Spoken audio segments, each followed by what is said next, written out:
Assalamualaikum warahmatullahi wabarakatuh. Kembali bertemu lagi untuk membahas soal UTBK Fisika 2021 bagian ke-6. Bersama saya, Dede Rustiawan Kusmana. Nah, jangan lupa like and subscribe untuk mendapatkan pembahasan-pembahasan berikutnya. Baik, kita awali yang pertama dengan soal tentang gerak lurus. Nah, di situ ada grafik. Lalu yang ditanya adalah kecepatan rata-rata antara T0 sampai dengan T8 sekon. Nah, kecepatan rata-rata itu adalah perpindahan dibagi dengan selang waktu. Nah, untuk menentukan besarnya perpindahan, maka cukup kita mencari luas dari grafik V fungsi T. Pertama, menghitung luas ini dulu ya, persegi, lalu dikurangi segitiga. Nah, jadi luasnya adalah 8 kali 8 dikurangi, nah segitiganya adalah setengah kali 4 kali 4. Lalu dibagi selang waktunya 8. 56 dibagi 8, jadi sama dengan 7 meter per sekon. Jawabannya adalah E. Kemudian nomor 2, ini tentang hukum Newton. Ya, ada balok bermasa M1 1 kg, M2 2 kg. Lalu dihubungkan dengan katrol yang radiusnya 10 cm. Ya. Kemudian berrotasi katrolnya. Pertanyaannya, berapa besar tegangan tali T1? Baik, kita gambarkan dulu gayanya. Pertama, ini ada gaya berat W2 yang menyebabkan benda 2 akan turun. Kemudian menarik tegangan tali, ya. Nanti tegangan tali ini akan menarik benda 1. Nah, ini juga ada tegangan tali pada katrol, ya. Kita beri nama T1. Kemudian ada tegangan tali pada benda 2 dan pada katrol kita sebut T2. Nah, pertama kita lihat pada katrol. Katrol akan berputar searah jarum jam. Kita gunakan rumus dari momen gaya. Ya. Jadi, I kali alfa, nah sama dengan sigma torsi. Nah, karena ini berputar searah jarum jam, berarti gayanya, torsinya ya. Jadi, torsinya adalah RT2 dikurangi RT1. Ya. Nah, I-nya adalah setengah MR kuadrat, katrol. Lalu alfanya diganti menjadi A dibagi dengan R. R-nya dicoret nih ya. Sehingga persamaannya menjadi T2 min T1 sama dengan setengah kali massa katrol kali dengan A. Selanjutnya, untuk balok bergerak lurus, kita gunakan hukum Newton yang kedua, sigma F sama dengan M kali A. Nah, kita perhatikan pada benda 1 atau balok 1 bergerak ke kanan, ya, maka persamaannya T1 yang menariknya sama dengan M1 kali A. Kemudian pada benda 2 bergerak ke bawah, maka persamaannya gaya ke bawah, W2, gaya ke bawah W2 atau M2G dikurangi gaya ke atas T2 sama dengan M2 kali A. Ya. Kemudian ini bisa digabungkan dengan cara dijumlahkan, ya. Maka persamaannya seperti ini kalau dijumlahkan, atau boleh dituliskan seperti ini, ya. Nah, kemudian T2 min T1-nya diganti yang ini. Jadi setengah MK kali A. Maka kita bisa menuliskan seperti ini persamaannya. Lalu yang ada A-nya pindahkan ke kanan. Nah, jadi setengah MK kali A-nya pindah ke kanan, ya. Oke, maka diperolehlah nilai A-nya. Nah, kita masukkan angkanya, M2-nya 2 kg, M1-nya 1 kg, kemudian massa katrolnya 2 kg. Maka diperoleh A-nya 5 meter per sekon kuadrat. Ditanya adalah tegangan tali pada T1 ya, di sini pada benda 1. Nah, tadi T1-nya ini M1 kali A. Masukkan saja. Nah, jadi 1 kali 5 sama dengan 5 Newton. Jadi jawabannya adalah C. Baik, kita lanjutkan nomor 3. Nomor 3 tentang efek Doppler. Ada dua sumber bunyi X dan Y, serta pengamat P terletak pada sumbu X seperti pada gambar. Oke, saya gambarkan begini saja. Ya. Nah, lalu kedua sumber itu frekuensinya sama F. Ya, jadi ambulan yang kiri dengan kanan frekuensinya sama. Jika kecepatan bunyi di udara adalah V, pengamat P-nya diam, sumber bunyi X bergerak ke kiri, lalu lajunya 1/4 V, dan yang Y bergerak ke kanan, lajunya N kali V.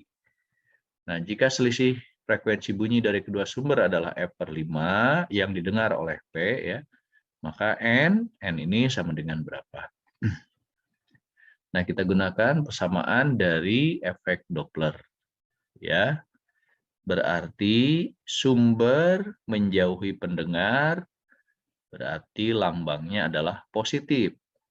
Pendengarnya diam, berarti pp-nya 0. Maka dituliskan persamaannya untuk selisih frekuensi, ya.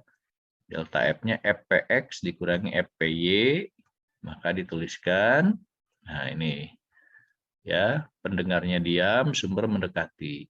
Ini sumber dari X dan ini sumber dari Y. Dikurangi ya, selisih. Kemudian ini F-nya bisa dicoret ya. F-nya dicoret, lalu masukkan nilai Pi sumber X-nya tadi 1/4 Pi dan sumber Y-nya adalah dicari ya, NV-nya. Oke, kita masukkan. Nah, setelah F-nya dicoret seperti ini persamaannya. Ini adalah sumber X, ambulan yang ke kiri, dan ini adalah ambulan yang ke kanan. Ini V-nya bisa dicoret semua, kan? Baik. Nah, sehingga persamaannya jadi begini. Ya. Nah, ini kan 1 dibagi, ini 1 tambah 1/4, 5/4, jadi 4/5. Ini 1, ini 1, ini N. Jadi 1/1 plus N. Ya. Kemudian, ini pindah ruas ke kiri, ini pindah ke kanan. Di 1, ini 4, jadi selisihnya tinggal 3 ya. Kali silang. Nah, 5, ini 3 plus 3N. Ini pindah ke kiri jadi 2. Nah, sama dengan 3N. Maka N-nya adalah 2/3. Jawabannya adalah B. Kemudian nomor 4. Ini tentang medan listrik ya. Jadi ada muatan A berada di X sama dengan 0. Nah, ini sumbu X ya, kemudian muatan A ada di X sama dengan 0. Lalu ada muatan titik B di X sama dengan 60. Nah, ini muatan B nilainya min 16 mikrocoulomb. Pertanyaannya, kalau besar medan listrik di titik X sama dengan 12 sama dengan 0, maka muatan A sama dengan berapa? Nah, di X sama dengan 12 ada suatu titik. Di situ kuat medannya 0. Baik, kita lihat untuk yang B muatannya negatif. Jadi arah medannya adalah menuju muatan tersebut. Ya. Nah, ini adalah E dari B. Supaya nilainya sama dengan 0, ya, berarti harus ada medan lain yang arahnya berlawanan dan nilainya sama besar. Nah, berasal dari muatan A, berarti A muatannya adalah negatif, ya. Nah, ini A-nya. Nah, baik, agar EC sama dengan 0, berarti EA harus sama dengan EB. Rumus dari medan listrik adalah kaki per R kuadrat, ya.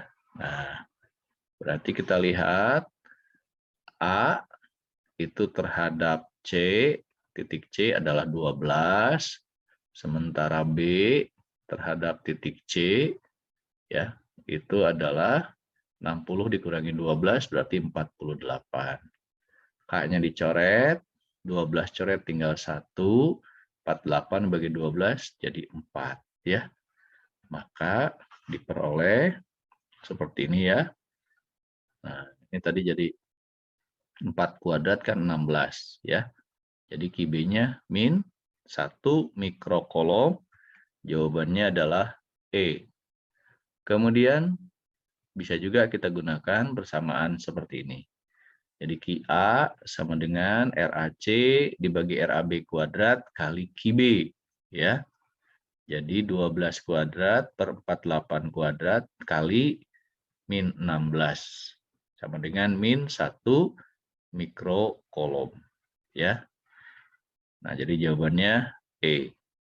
Kemudian nomor 5, ini soal tentang efek fotolistrik, ya. Nah, diketahui nilai Hc per E-nya 12,4, 10 pangkat min 7 Joule meter per kolom. Kemudian di situ ada grafik percobaan, ya.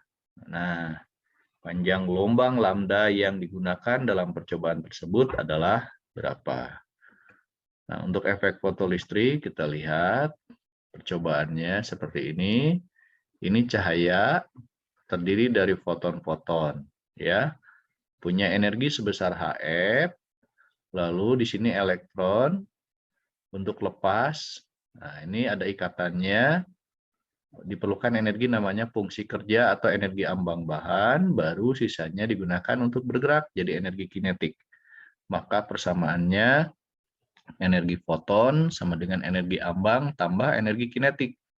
Ya, Hf W ditambah EK.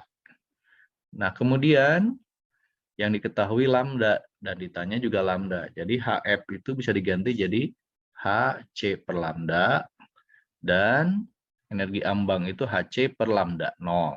Ya. Nah, atau ini bisa dituliskan kalau dibagi E, ya. Jadi seperti ini, karena di sini diketahui ada Hc per E-nya. Nah, tinggal kita masukkan angkanya, ya. Nah, ini namanya lambda 0 pada saat energi kinetiknya 0. Ini EK-nya, ya, EK-nya. Jadi kita masukkan angkanya. Nah, Hc per E-nya diganti jadi 12,4, 10 pangkat min 7 kali 1 per lambda. Ini juga sama, ya. Kali ini lambdanya 600 nano. Nano itu 10 pangkat min 9. Jadi, karena ini 600 bisa dituliskan jadi 6 kali 10 pangkat min 7. Ya. Ini energi kinetiknya 1,03 elektron volt. Nah, elektronnya coret. Ini elektron, ya. Maka kita peroleh persamaannya seperti ini. Oke. Nah, ini pindah ke bawah, semua dibagi, jadi ini habis. Yang ini dibagi 12,4, 10 pangkat min 7. Ya, jadi 1 per lambda sama dengan 2,5, 10 pangkat 6. Jadi lambdanya sama dengan 1 per 2,5, 10 pangkat 6, atau 4 kali 10 pangkat min 7 meter. Nah, kalau dirubah ke dalam nano, berarti menjadi 400 nanometer. Maka jawabannya adalah B. Baik, terima kasih atas perhatiannya. Demikianlah materi untuk hari ini. Semoga bermanfaat. Wassalamualaikum warahmatullahi wabarakatuh.